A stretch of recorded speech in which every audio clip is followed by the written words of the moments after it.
lagi di kesempatan kali ini bersama saya Johan Rici Borba, NIM 7211414119, Akuntansi A19 Universitas Negeri Semarang. Kali ini kita akan membahas mengenai bab 8 informasi dalam praktik sistem informasi manajemen. Pada bab ini kita akan membahas 8 pembahasan. Yang pertama ada informasi sebagai salah satu faktor penting penentu keberhasilan, kemudian ada sistem pemrosesan transaksi, sistem informasi organisasi, manajemen hubungan pelanggan, selanjutnya ada data warehousing, kemudian yang keenam ada menyampaikan informasi, kemudian ada OLAP atau OLAP, kemudian yang ke-8 ada data mining. Yang pertama itu ada informasi sebagai salah satu faktor penting penentu keberhasilan. Pada tahun 1961, D. Ronald Daniel dari Michael & Company memperkenalkan istilah CSF atau Critical Success Factor atau faktor penting penentu keberhasilan. Dalam industri asuransi, CSF diidentifikasi sebagai pengembangan personal management agent, pengendalian personal administrasi, dan inovasi dalam rangka menciptakan produk-produk yang baru. Kemudian selanjutnya itu ada sistem pemrosesan transaksi, digunakan untuk menjelaskan sistem informasi yang mengumpulkan data yang menguraikan aktivitas perusahaan, mengubah data menjadi informasi, dan menyediakan informasi tersebut bagi para pengguna yang ada dalam perusahaan maupun di luar perusahaan. Selanjutnya ada tujuan tinjauan sistem, yaitu unsur-unsur lingkungan meliputi pelanggan, pemasok, ruangan persediaan bahan baku, dan manajemen, arus data, menghubungkan perusahaan dengan pelanggan, diagram kontak sistem distribusi seperti di bawah ini. Selanjutnya itu ada subsistem utama dalam sistem distribusi.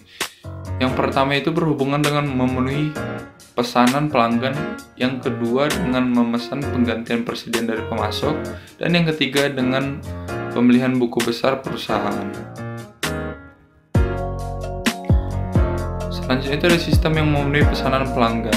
Pertama itu ada sistem entry pesanan atau order entry system, itu memasukkan pesanan pelanggan ke dalam sistem. Kemudian yang kedua ada sistem persediaan atau inventory system, yaitu memelihara catatan persediaan. Kemudian yang ketiga itu ada sistem penagihan atau billing system, yaitu membuat faktur pelanggan. Kemudian yang keempat itu ada sistem piutang dagang atau account receivable system, yaitu menagih utang dari pelanggan. Selanjutnya ada sistem yang memesan persediaan pengganti. Sistem pembelian atau purchasing system menerbitkan pesanan pembeli kepada pemasok untuk persediaan yang dibutuhkan. Kemudian ada sistem penerimaan, yaitu receiving system, yaitu menerima persediaan, dan sistem utang dagang atau account payable system, yaitu melakukan pembayaran. Kemudian ada sistem yang menjalankan proses buku besar, sistem atau general ledger system adalah sistem akuntansi yang menggabungkan data dari sistem-sistem akuntansi yang lain dengan tujuan untuk menyajikan gambaran keuangan operasi perusahaan secara gabungan. Kemudian terdapat dua subsistem yang terkait. Yang pertama itu ada sistem memperbarui buku besar atau update general ledger system. Kemudian ada sistem membuat laporan manajemen atau prepare management report system. Selanjutnya itu ada menempatkan sistem pemrosesan transaksi dalam perspektif. Bukanlah suatu kebetulan bahwa sistem pemrosesan transaksi adalah sistem informasi pertama yang terkomputerisasi. Selain sebagai area aplikasi yang paling dapat dipahami, sistem ini juga berperan sebagai fondasi dari sebuah aplikasi yang lain. Fondasi ini mengambil bentuk basis data yang mendokumentasikan semua hal yang penting yang dilakukan oleh perusahaan dalam menjalankan operasinya dan berinteraksi dengan lingkungan. Kemudian selanjutnya pembahasan ketiga ada sistem informasi organisasi. Area bisnis perusahaan keuangan, sumber daya manusia, layanan informasi manufaktur, dan pemasaran menggunakan basis data yang diproduksi oleh sistem pemrosesan transaksi ditambah data dari sumber-sumber yang lain untuk menghasilkan informasi yang digunakan oleh para manajer dalam mengambil keputusan dan memecahkan sebuah masalah.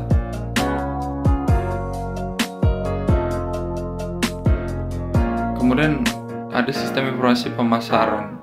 Apa itu? Yaitu memberikan informasi berhubungan dengan aktivitas pemasaran perusahaan, terdiri dari model bauran pemasaran input dan output yang terhubung dalam sebuah basis data. Subsistem input adalah sistem, subsistem output memberikan informasi mengenai unsur-unsur penting dalam bauran pemasaran. Selanjutnya itu ada sistem informasi sumber daya manusia, yaitu sistem ini disebut juga HRIA atau Human Resource Information System, memberikan informasi kepada seluruh manajer perusahaan yang berkaitan dengan SDM perusahaan. Selanjutnya itu ada sistem informasi manufaktur, yaitu sistem memberikan informasi kepada seluruh manajer perusahaan. 4 subsistem output sistem informasi manufaktur adalah berupa produksi, persediaan, mutu, dan biaya. Kemudian ada sistem informasi keuangan, yaitu memberikan informasi kepada seluruh manajer perusahaan berkaitan dengan aktivitas keuangan perusahaan. Subsistem audit internal dilakukan untuk menjaga integritas sistem perusahaan. Ada sistem informasi eksekutif, yaitu sistem informasi eksekutif yang memberikan informasi kepada para manajer yang tingkat yang lebih tinggi atas kinerja perusahaan secara keseluruhan.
Yang pertama ada ROLAP atau Relational Online Analytical Processing, yaitu menggunakan suatu sistem manajemen basis data relasional standar. Kemudian yang kedua ada MOLAP atau Multidimensional Online Analytical Processing, yaitu menggunakan suatu sistem manajemen basis data khusus multidimensional.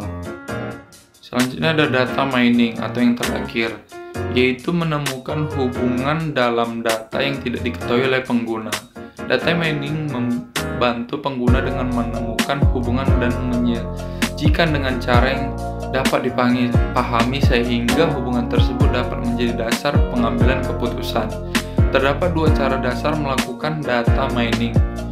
Yaitu yang pertama ada verifikasi hipotesis, mengasumsikan bahwa sebuah bank telah memutus untuk menawarkan reksadana kepada para nasabahnya. Kemudian yang kedua itu adalah penemuan pengetahuan, yaitu sistem data warehousing menganalisis tempat penyimpanan data warehousing, mencari kelompok-kelompok dengan karakter yang sama.